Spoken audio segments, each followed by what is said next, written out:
We have a guest coming up, Miss Janine Watkins. We had the pleasure of speaking with her, and the organization she's with. She's like a good face of that organization. If the organization is anything like her, man, it's an organization not to love. So I'm going to bring in my guest, Janine. Janine, what? Hello, how are you, Robert? I'm doing great. Good to see you again. Likewise. Happy Friday. Happy Friday. Now you are moving. You kind of move around a lot. Yes. So first of all, introduce yourself, and then I'll ask you a couple of questions about your company. Go ahead and introduce yourself there. Well, good morning, everyone. My name is Janine Watkins. I am the talk show host personnel of DibAfric, which happens to be an e-commerce platform. And we do have the heart of Afrocentric fashion at our core. And through that, it's able to establish that we are so connected, not just through our tapestries, but our tales and our stories combined. And with that, we definitely take hands not only with our designers, like I had mentioned, we reach out to the voices of the community because we want them to share their stories because we are rising in this together. So you deal with designers? That is correct. Give me an example of somebody who's involved in DibAfric. Let's say some of the stakeholders, like the designers, the suppliers. How does that process work? Yes, so at least within our company, not only do we have a staff of different eclectics, like you were mentioning, the person who usually does our videos, and I can't wait to send him more for us in future interviews with you. He's actually from Nairobi, one of my social media platforms. She's our manager of that. Her name's Blessing. She's out in the UK. Our accountant's out in Italy. Our CEO, who I love and adore and a huge inspiration in my life, actually lives in Blaine, Minnesota, really close to me. And then we have plenty of designers who I've actually interviewed, not only from the UK, but over in Kenya and Uganda. And actually, my last one I just did, David Cat, he's actually out in Nigeria, Lagos. Go for that. Hey. So, yeah. Do you feel like the world is getting smaller and people are trading across borders more so than in the past? The biggest the map ever got was like borders of the United States. I feel like now that those borders have eased quite a bit. I have to agree, specifically because everything now, like what I'm doing specifically with this talk show, is more of a Zoom interaction and engagement. So it allows us to connect with people so much quicker and easily. The fact that we could literally be watching this, whether we're on our commute to work today, if people are going back to the office, for those water cooler talks like you were talking about, it's definitely, I think, expanding. I love that. Yeah. Now, we were talking about this Maslow's hierarchy of needs, which is one of my favorite. Now, I have my own 5 needs. I call them the 5 reasons people buy, and they're very similar to the Maslow's hierarchy of needs. We start out with the the physical needs, the security needs, the desire to belong, and all up the street to like look at self-actualization. Now, how does it fit into your purpose, your foundation, the teachings at the DibAfric? Well, I'm so glad you asked, Robert, because that is, again, the sole foundation why we have this platform. Our CEO, Fatimata Diba, knows that this is literally the heart of what's going to have any business really elevate itself. So when you take the different voices of different areas, whether it's a designer who really wants to promote their bags or their shoes or their fine tailored suits, and as they start elevating themselves, what our CEO knows is important is to share that story as you're elevating. And that's how we are making sure that our designers and anyone who comes on board with us knows that this is not just a one-person lead. This is definitely a CEO who wants to take the reins, but have everyone stand hand in hand next to them. As we don't just follow, we fulfill on each other's glory together.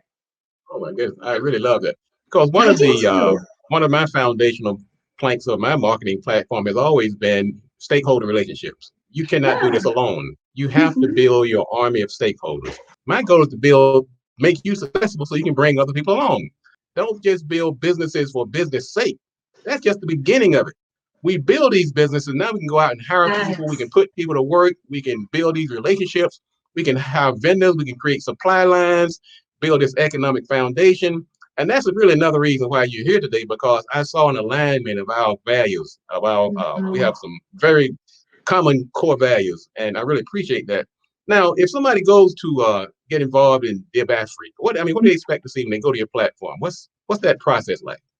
The first thing they're going to see is just a variety of different voices, again, amplifying from their main missions. Like, I love how you had just said it. It's not just about making the money. And if they look back on our YouTube or any of our Facebook or Instagram lives, they'll actually see that being demonstrated. Again, an example I can give is David Catt, who I just interviewed. He has a millionaire mindset, and he knows once he makes his business the visionary that he wants to become a philanthropist.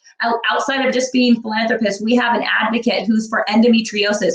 Fatou Jom, who runs Fatou J's Closet. Right now, she's out in the Gambia, back at home, making sure she did her platform for endometriosis month awareness this last month. So when people log on to DibAfric, they will see that we have it broken down. If you are someone who is more drawn to our talk shows, click on our talk shows and listen to our voices. If you want to follow the fashion and stuff, you will see some of the top designs. You'll hear about their newest collections coming out. And on top of that, one of our greatest things that we just started releasing is actually a thing that is very near and dear to our CEO, something for the children. Not only are we starting to have giveaways with some of our designers, some of their custom items, but she is literally taking the time out of every month to create episodes called A Letter to You, Dear Child, because she is someone who literally embodies what it means to leave a legacy, not just for her children, but everyone's. She literally grabs hands, not just with our other staff members, but she reaches out to people in the community, asking them what questions and whatnot. So if people log on to DibAfric, honestly, Robert, what they're going to see is little reflections of themselves that they just haven't had conversations with, and the connections that are already out there, making sure that they know, keep dreaming, keep wishing, keep giving, because we are all growing together. And if you take hands with us, you will see yourself on that platform too. I must say, you're a very, very capable spokesperson for DibAfric. Let me ask you, so what do you guys have planned for this month? What's in store? I am so glad you asked. So again, this month alone, we've already done a Spotlight Sunday. We do Turnout Tuesdays. We just did a Wish Wednesday. We have a Next Fashion Forward Friday. And again, we have Letters to You, Dear Child as an episode. So at least within April of being on vacation, I feel so enlivened by how much my culture and my community is still connecting, even when we are on our breaks. And I'm going to be honest, Robert, I liked your little insert earlier about TikTok, because we were thinking about it, but I know that there's some challenges. Maybe we can start having some good karma. Like, what if there was a challenge going on at Instagram? Like, when was the last time you elevated someone? And just capturing that. Well, let's put our brains together here for a minute, because that was the story that I just brought up during my news. We as business owners, we as people who are of influence, we don't just have to accept what's been handed to us, because we can fashion it. That's why we are influencers. That's why we are people who have been elevated by the community.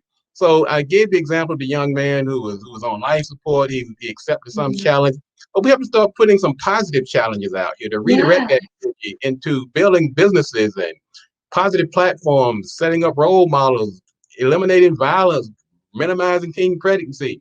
Start tackling some of these maladies and ills that plague our society, and so that we can, as responsible influencers and leaders of the community, I think that we can take a more active role in fashioning the direction of these platforms. We don't just have to sit back and be spectators. Wholeheartedly agree. Absolutely.